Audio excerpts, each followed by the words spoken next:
welcome to my very first episode of Storybook. That's just the name. If you don't like it, that's okay. Every maybe once a week, I don't think once a week because I don't have that many Disney books, but every other week I'll do a different book. Depends on how long it takes me to do one book. Today we are going to be reading the Disney Channel book Jonas, Keeping It Real, from the hit TV series on Disney Channel. Back to reality. As members of the band Jonas, Joe, Nick, and Kevin, Lucas, that was their last name, are international superstars with adoring fans, a personal stylist, and a limo for riding around town. It's the dream life. But when Mr. Lucas begins to feel that the boys' stardom is going into their heads, she decides it's time for some ground rules. Will the brothers have to permanently trade star-studded events for doing the dishes? Trouble continues when Joe, Nick, and Kevin try to do something special for their mom's birthday, but accidentally ruin all of the home movies from their childhood instead. Can they get things back to picture perfect? I remember seeing this episode. I'm sorry if I stutter with words or if I don't know how to pronounce the words right. I don't have full vocabulary of this, so I am sorry if I'm saying words wrong, okay? Okay, so let's get reading. Jonas, Keeping It Real, Part 1. I'm going to read each chapter each. It depends on how long a chapter takes. If it takes shorter, I'll do 2. If it takes really long, I'll do 1. So sometimes I might do 1, sometimes I might do 2. It just depends on how long and short they are. Okay. Chapter 1. It was awesome being a Jonas, the hottest rock band in the planet. As far as Kevin, Joe, and Nick Lucas could see, they had it all. Fame, fans, fortune, limos, private jets, and of course, girls. Well, actually, sometimes the girls could get to be a little much. But what could you expect when a band was so talented, cute, and well, awesome? Since their first album had become a huge hit, the Lucas brothers' lives had changed a lot. Oh, they still live at home with their mom, Sandy, and dad, Tom, and their little brother, Frankie, but they still went to the same private high school in New Jersey, the Horace Manus Academy. Sorry if I said that wrong. But just about everything else in their world had gotten much, much, much bigger.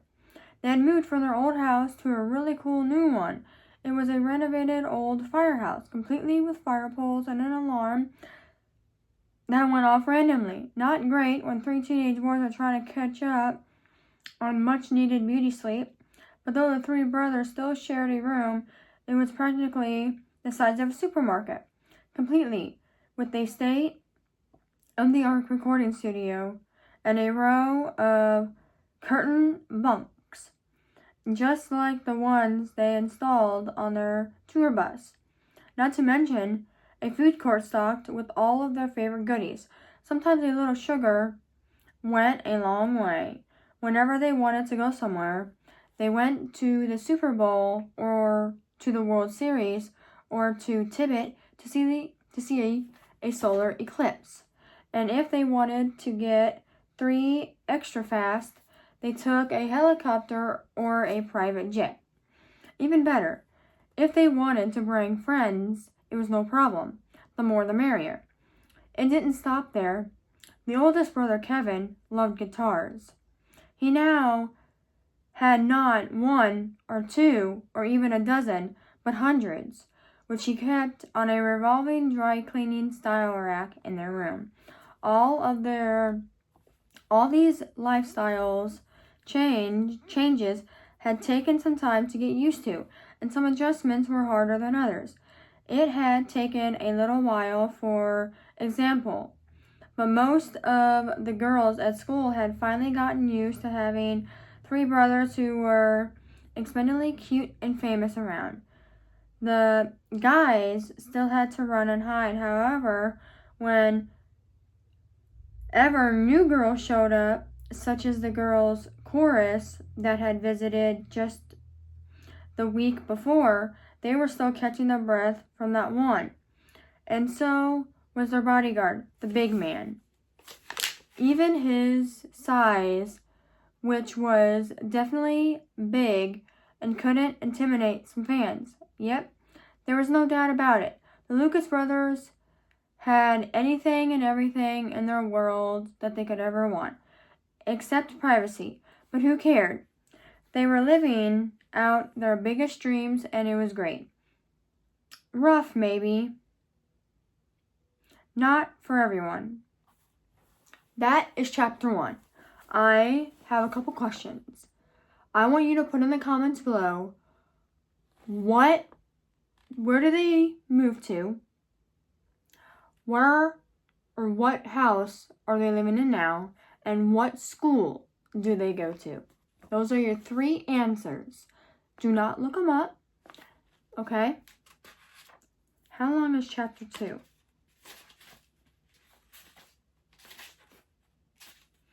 I don't know if I'll be able to read chapter 2. I might. I think I can, so let's see if I can. Okay? Chapter 2. It had become a bit of a routine, as happened almost every morning. Tom Lucas, the boys' dads, and manager Jonas was going over their schedule and other businesses with the boys at the breakfast table, and while she scrambled eggs and fried bacon on the stove, Sandy Lucas looked on, growing more and more ignorant. Then we do the radio interview Saturday morning, the photo shoot in the afternoon, and the benefit concert Saturday night. Mr. Lucas read from his bulging Jonas binder. Next to him sat Nick and his little brother and little Frankie. Kevin was standing nearby, headphones on and a boom mic dangling over his head. And the rest of the days is ours. Kevin grinned, hopefully, even though he knew it was the highly unlikely. He turned a knob on the portable record, strapped to his hip, and adjusted his headphones slightly. Would anyone like some more toast? Mrs. Lucas asked, turning from the stove. She had to jump back suddenly as Kevin's boom mic swung around, nearly hitting her in the face. Could you say that again? Kevin asked. I didn't catch all of it. He held up 3 fingers in 3, 2, 1. Kevin, Mrs. Lucas yelled into his mic. Kevin winked and whipped off his headphones. Whoa, that was really loud. Since when does breakfast require a microphone? His mom asked. Kevin rubbed his ear. You know how Joe likes his pizza, Chicago style, he began. His mom nodded. Well, last night he took the jet to Chicago to get some. Curly-haired Nick looked up from his plate of eggs and got back really late. Nick explained, so he's sleeping in. He wanted us to record the breakfast meeting. He glanced over at Kevin. Don't forget, he likes to hear everything, including the sizzle of the bacon. Thank good catch, Kevin, said quickly, slipping his headphones back over his ears. He swung the boom past his mom, stopping just over the frying pan. This is not a breakfast meeting, Mrs. Lucas explained, looking from Kevin to Nick, and then to her husband. This is breakfast. She put her hands on her hips and glowered at the hole in the ceiling high above their heads. Joseph, she called. Moments later, Jode, the middle Lucas, came sliding down the fire pole.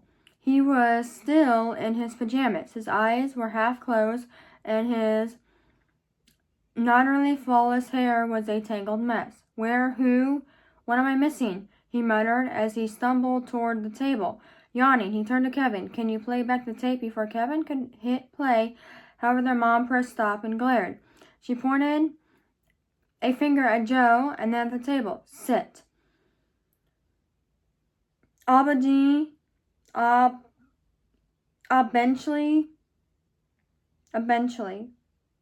sorry if I'm saying that wrong.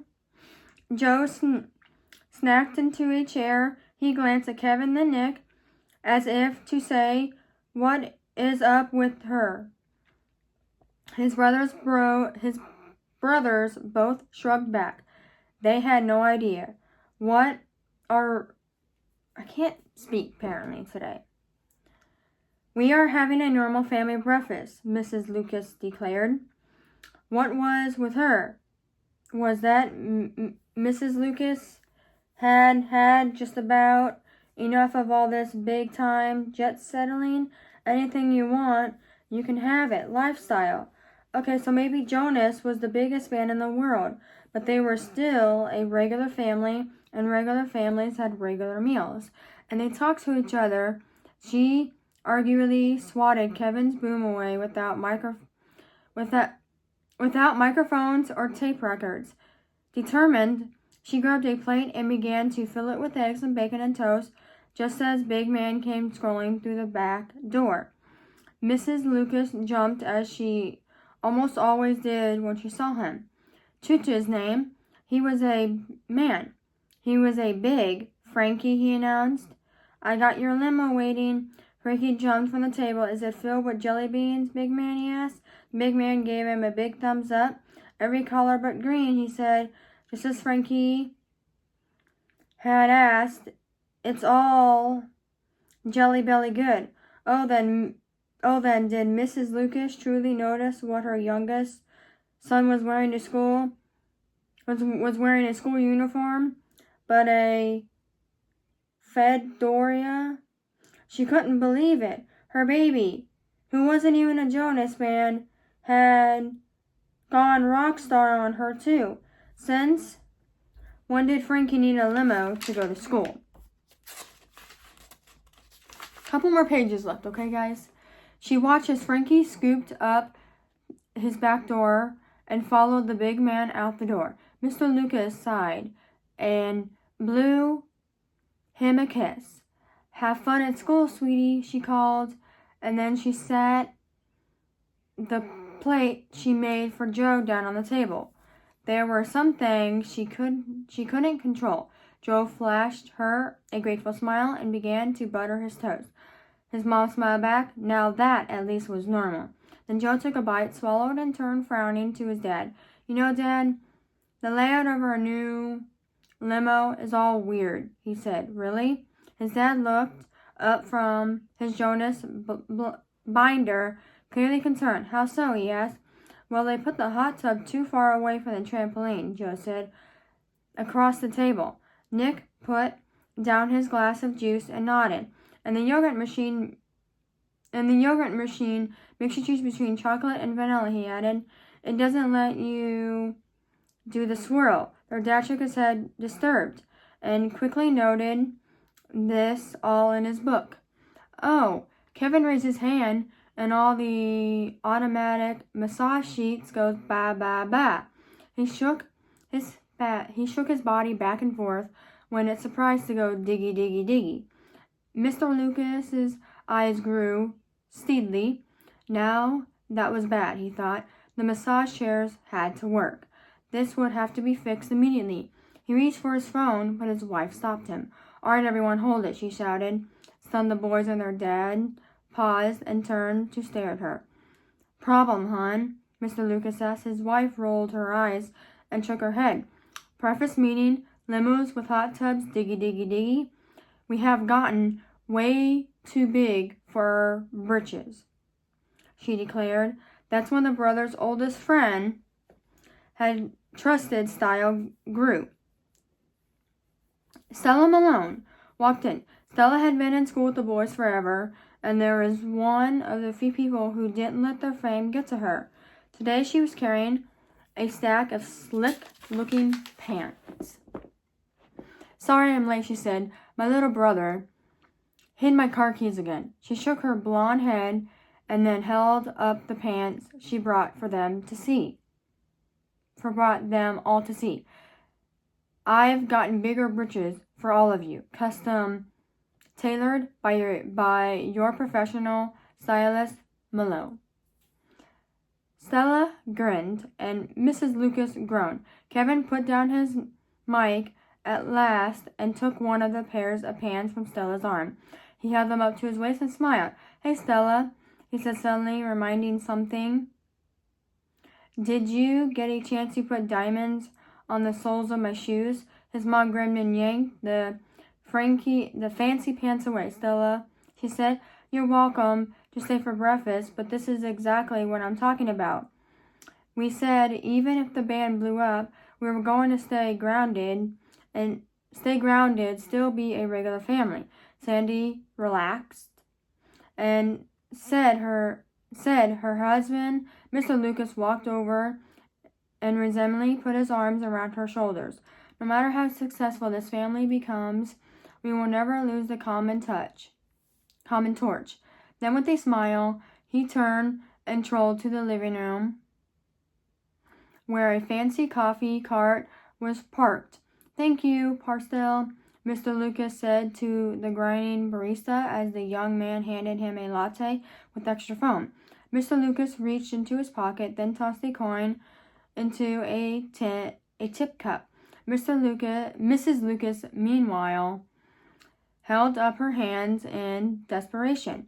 Was anyone listening to her? She looked at her sons. "When was the last time anyone did chores?" she asked. "Or we had dinners together as a family?" All at once, Nick, Joe, and Kevin each took out their phones and scrolled through their busy schedules. "The last family dinner was 3 weeks ago. Tomorrow," Kevin said. "And thanks for being so flexible with your schedule, Mom." Nick grinned. Enough was enough. No more Mrs. Nice Mom. Mrs. Lucas, though. We're a family first, and that's how we're going to start acting again."